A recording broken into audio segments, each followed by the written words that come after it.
J'aime me perdre dans les profondeurs des mystères du monde. C'est dans cette obscurité que je crée. J'ai passé toute mon enfance en région parisienne. J'avais un petit espace vert et c'est les plus beaux souvenirs à faire des cabanes à cet endroit. Aujourd'hui, j'habite en Auvergne, dans le Puy-de-Dôme, et c'est un endroit très apaisant. Et je pense que depuis 2 ans, ça a enrichi mon travail. Le vivant. Nous faisons partie d'un tout, c'est tout ce qui nous entoure, les plantes, le sol, les étoiles. Nous sommes avant tout des êtres vivants. Donc on n'est ni supérieur ni inférieur, on existe dans ce tout.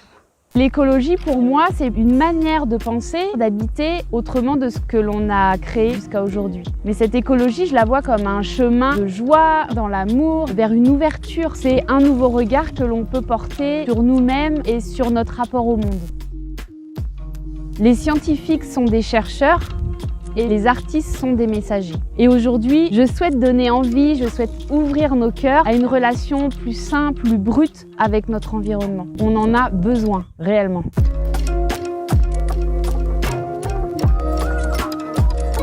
Alors là, nous sommes dans mon grenier.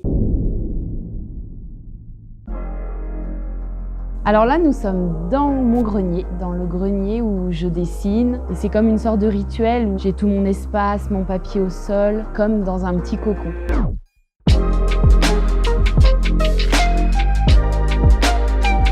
Alors le dessin, ça a toujours été dans mon quotidien depuis toute petite. Pendant mes études supérieures, j'ai plus travaillé la photo, la vidéo, le son. Et en fait, je suis revenue au dessin. L'acte de dessiner me manquait beaucoup. Quand l'eau se mélange à l'encre, c'est l'eau qui guide l'encre. Et à ce moment-là, je ne maîtrise rien et ça fait du bien. Par rapport à ce travail entre l'encre et l'eau, il y a le dessin beaucoup plus naturaliste, réaliste. Pour moi, c'est un beau contraste, une sorte d'équilibre sur lequel je joue. Je vais pas tout vous dire, hein. En fait, depuis très longtemps, j'ai beaucoup travaillé sur le carnet de voyage. J'adorais mélanger ces techniques avec le collage. Et ça m'est toujours resté. C'est pas de se contenter d'une technique, mais c'est vraiment cette liberté de mélanger tout ce qui est autour de moi. Voilà. Tout a commencé avec la racine.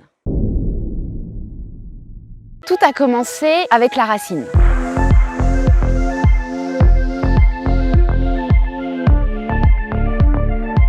J'ai observé des racines de plantes, c'est la partie invisible qui m'intéresse. Et je pense que la science, elle part de là aussi. C'est comprendre ce qu'on ne peut pas toucher, comprendre ce que l'on ne peut pas voir. Là, par exemple, sous nos pieds, on s'imagine même pas toute la vie, tous les réseaux, tous les micro-organismes qui fourmillent et qui créent une vie sous nos pieds, et une vie symbiotique même. Ça m'a permis d'aller plus loin que de simplement contempler cette racine, essayer de comprendre comment elle fonctionne et dans quel milieu elle vit. Et justement, la science m'a aidé à comprendre cet invisible, donc ce sol qui est sous nos pieds mais qu'on ne connaît pas en fin de compte. Donc là, on voit encore un autre dessin. C'est très graphique. Ça devient une œuvre d'art en fin de compte. À nous de préserver le sol dans lequel nos enfants vont s'enraciner, puiser des forces pour grandir et vivre sans crainte. Être libre d'expérimenter la vie, être vivant.